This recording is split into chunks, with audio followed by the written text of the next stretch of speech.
Assalamualaikum warahmatullahi wabarakatuh.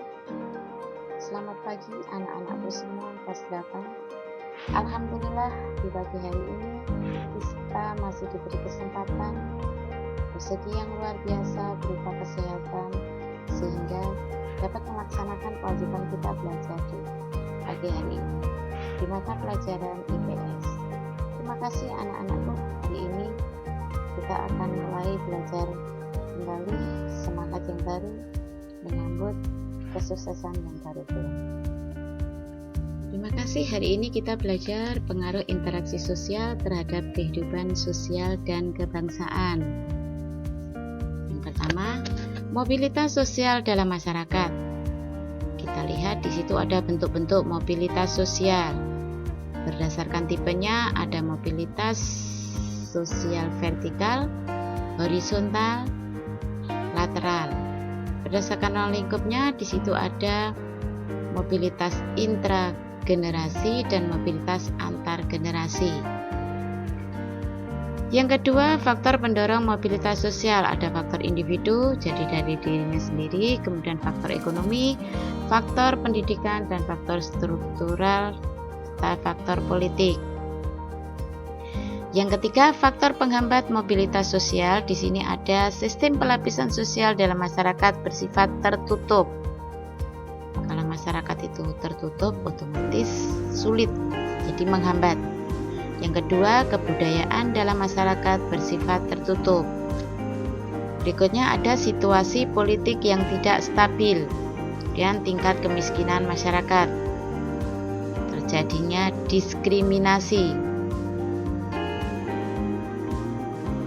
Yang keempat, kita lihat di situ ada saluran mobilitas sosial. Yang pertama ada lembaga pendidikan, organisasi ekonomi, kemudian lembaga keluarga, kemudian lembaga keagamaan, yang kelima lembaga militer, yang keenam lembaga organisasi politik. Bagaimana dampak mobilitas sosial? Yang pertama ada dampak positif. Mendorong seseorang untuk maju, itu dampak positif. Kemudian mempercepat perubahan sosial dan meningkatkan integrasi sosial, meningkatkan kesejahteraan hidup dan meningkatkan kualitas hidup. Kalau tadi dampak positif, sekarang kita lihat dampak negatifnya.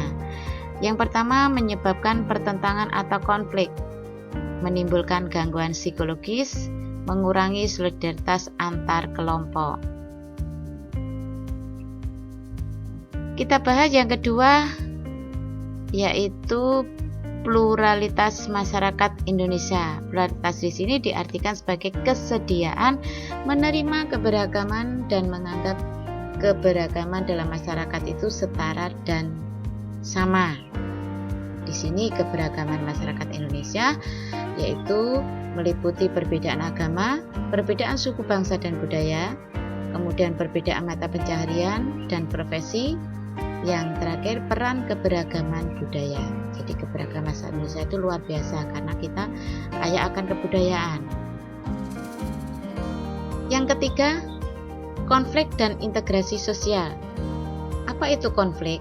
Di sini konflik sosial diartikan sebagai proses sosial individu atau kelompok yang berusaha untuk memenuhi tujuannya dengan jalan menentang pihak lawan disertai ancaman atau kekerasan, namanya saja konflik. Yang kedua, bentuk-bentuk konflik sosial. Di sini yang pertama berdasarkan cakupannya ada konflik vertikal dan konflik horizontal.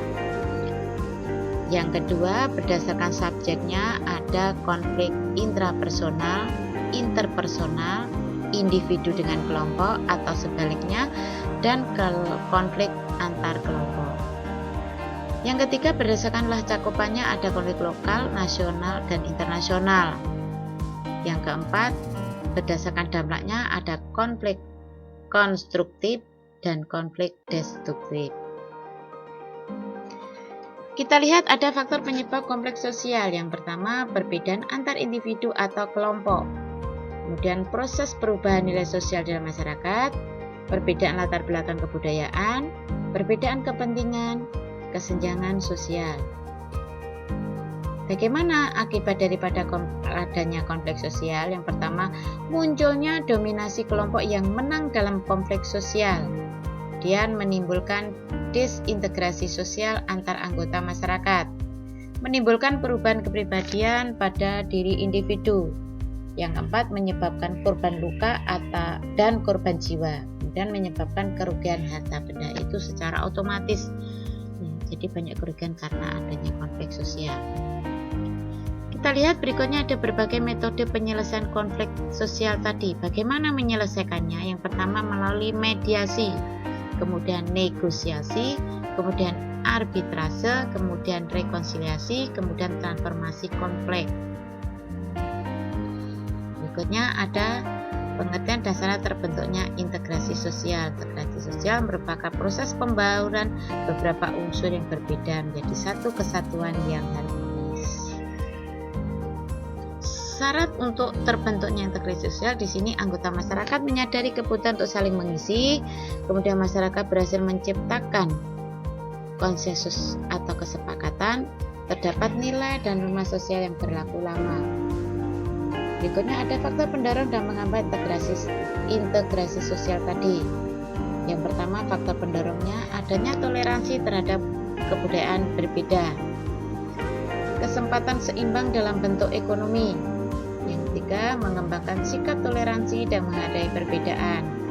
Berikutnya adanya kesamaan unsur kebudayaan antar kelompok masyarakat, adanya amalgamasi antar kelompok, adanya musuh bersama dari luar. Faktor penghambatnya di sini ada kondisi masyarakat yang terisolasi. Kemudian tingkat pengetahuan pendidikan masyarakatnya rendah, terdapat perasaan superior kelompok tertentu dalam masyarakat. Terima kasih anak-anakku semua. Hari ini kita sudah belajar pengaruh interaksi sosial terhadap kebudayaan dan kebangsaan. Berikutnya tugas seperti biasanya, yaitu meringkas dan merangkum materi yang sudah disampaikan, kemudian dikirim lewat WA. Jangan lupa setiap tugas harus dikerjakan biar nilai tidak kosong. Terima kasih, mohon maaf, sukses selalu, semangat selalu, jaga kesehatan, dan semangat belajar selalu. Assalamualaikum warahmatullahi wabarakatuh.